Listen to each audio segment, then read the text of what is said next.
Thank you for joining me today. It's Brian Gubernick, and welcome to the No Days Off podcast, where we believe that every single day brings a new opportunity to get better. Before we dive in, I just want to take a moment and thank everybody that has been on this journey with us, 400 plus episodes or so.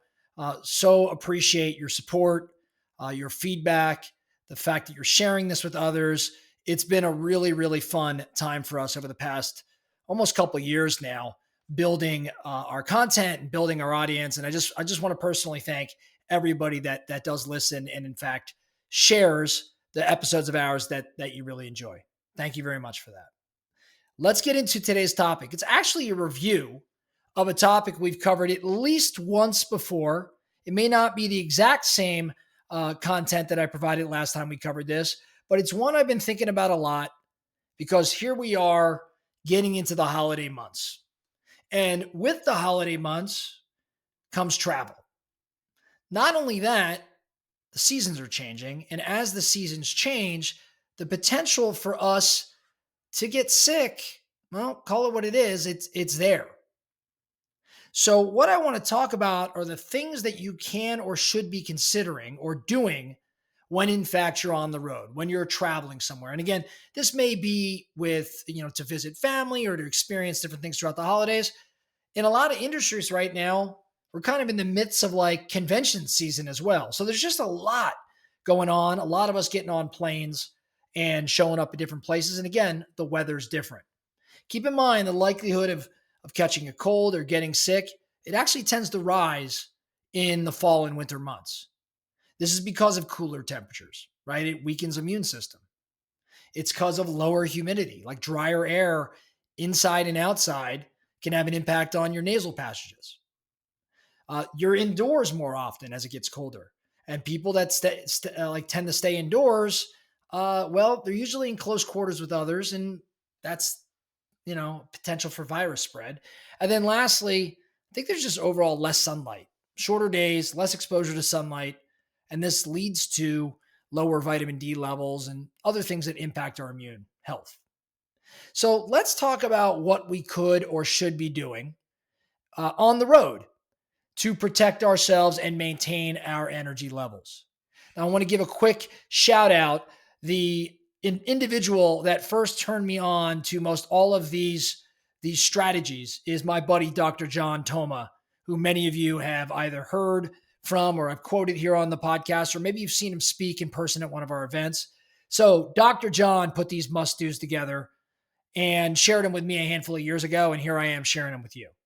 So what are the must-do things we need to incorporate when traveling if we want to stay healthy, rested, and focused? Number one, John would always tell me, he would say, do fourth grade arm circles. And what he was talking about, he'd say, remember when you were in PE and you used to do PE in elementary school and you used to do those really big arm circles as a warm-up? I'm doing them right now. Like started doing them right now. Most of you are not watching this on YouTube, but you remember those huge arm circles you used to do to warm up? John would say, do the same thing. Do hip circles as well. If you're on a flight, stand up and move around and stroll up and down the aisle. Get some arm circles and some hip circles in. As a matter of fact, if you're on a plane, try to stand up every hour.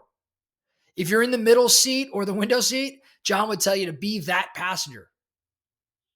He would say, have the biggest arm and hip circles of anyone on the flight and do them slowly to make sure that you feel it throughout all of the, unique areas and crevices within your shoulders and your hips. The idea here is movement. Movement helps with respect to boosting your immune system on a plane when you're traveling. Being stagnant, sitting there, letting, blood accumulate, that has the opposite effect. So number one, when traveling, move. Do arm circles, do hip circles. Number two, now this might be extreme for some of you, but John would say when you're on a flight, do your best to cover your body and your eyes from artificial light. I know not all of you are going to wear like red tinted glasses, but there's lots of cool glasses you can wear that limit artificial light. Wear clothes that protect you from the stress and the aging of the result that comes as a result of the lights that are used on a plane. So light on the skin and in your eyes. It's a major controller of your circadian rhythm. And your circadian rhythm dictates many of your bodily functions, which include hormone production and, of course, immune system activation. So cover your body, cover your eyes. Number three, since we mentioned circadian rhythm, obey it. Travel when the sun, if you could travel when the sun is up, do it. If you could land while the sun is still up, do it. If you're traveling to the east, for example, try to avoid the afternoon and evening flights if you can. Those flights that get you in after sunset, especially during this time of year, avoid red-eye flights like the plague, John would say. Your circadian rhythm can really get jacked up with travel, so manage the time in which you're traveling accordingly. Next, when you get to your destination, find a grassy area to ground. We talked about grounding here. I'm a huge fan of it. I think many of you are as well. Not everybody's bought into this, but I want you to give it a try. When you get to your destination, go stick your feet in the grass. Search on Yelp for a park in the zip code of your destination. Even if you're in a big city, there's usually some grassy area nearby. I've stood in the grass in front of hotels. I found a patch of grass in the most random of areas. Most places, though, have some park not too far from you. And get barefoot and go stand in that grass. Because grounding, especially after a flight, is essential for your cells because of all of the EMF, all the man-made EMF exposure that occurred during that flight. You're in a giant metal tube. Everyone on that metal tube is using a phone or a computer.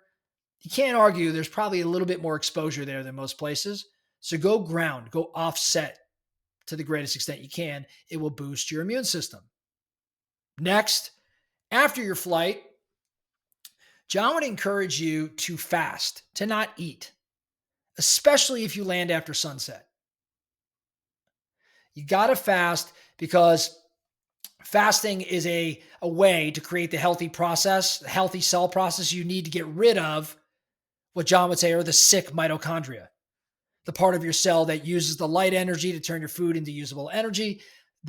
That would be the mitochondria. Bottom line, we don't have to know all the technical science, but John would encourage you after you land to, in fact, fast, especially if it's after sunset. Next, catch sunrise the next morning.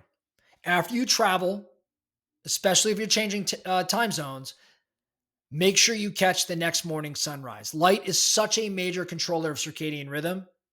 So as your breakfast is cooking, watch the sunrise, go ground, go do breath work as a bonus. You've got to go watch the sunrise and it will change your energy, I guarantee it. And it will aid you in minimizing the impacts of jet lag. I do this all the time. I've tested it.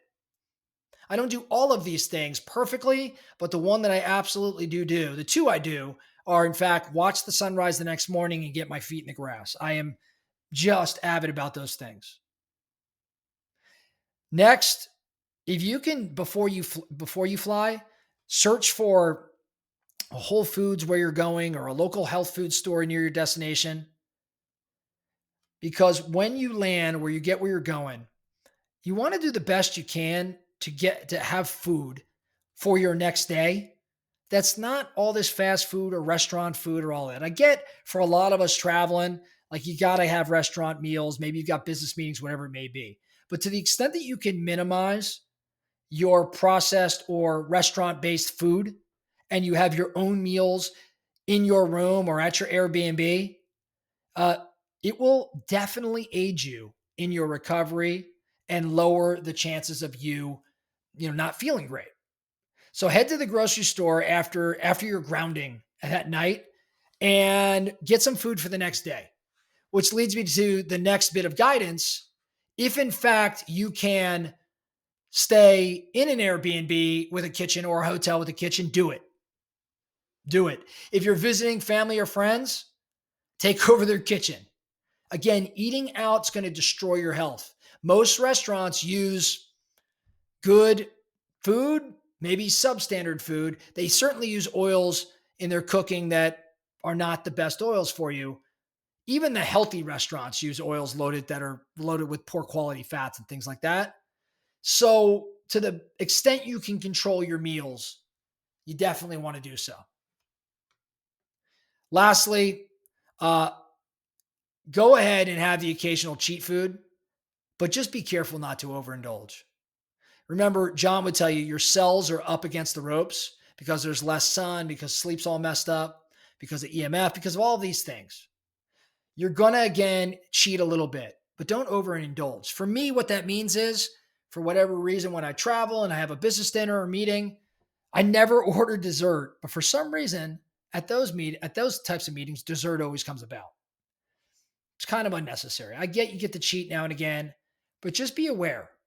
Be aware of how different you're eating on the road than you'd be eating at home. That's going to send your system into a bit of a shock.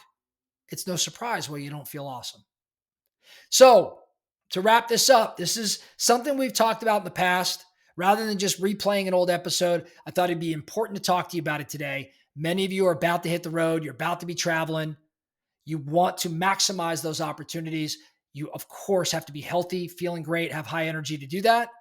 Here's a few steps so that that can happen for you. That's all I have for you today, the No Days Off podcast. Thank you so much for listening. And remember, every single day brings a new opportunity to get better. So let's get after it.